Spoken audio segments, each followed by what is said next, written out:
गाई के गोबर महादेवा अंगनाली पाई गजमतिया हो महादेवा चौका पुराई सुनिए शिव शिव के दोहाई सुनिए शिव शिव के दोहाई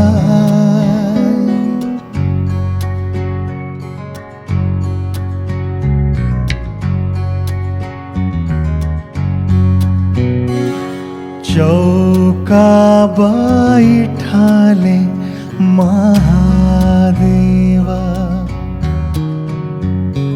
गैनियल साई बहियाल भाई गौरा दे दिहली मनाई सुनिए शिव शिव के दोहाई सुनिए शिव शिव के दोहाई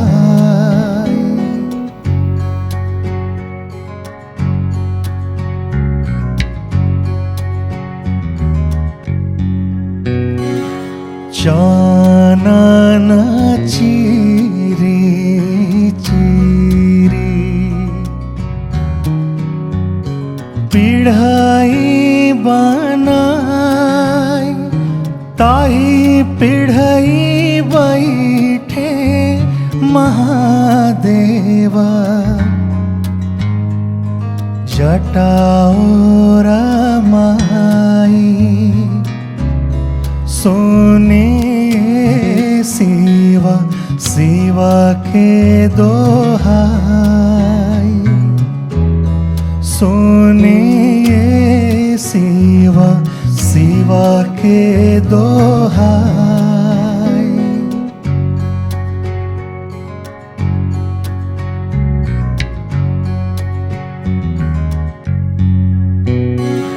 चौका बैठाले महादेवा गैले अलसाई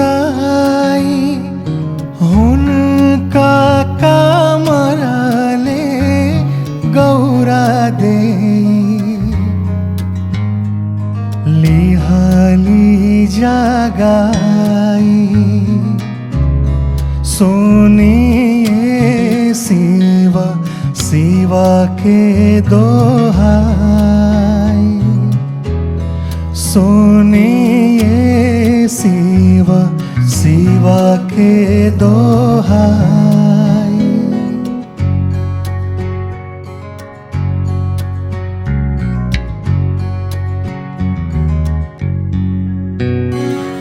हुनका कामरले महादेवा गैले कोहनाई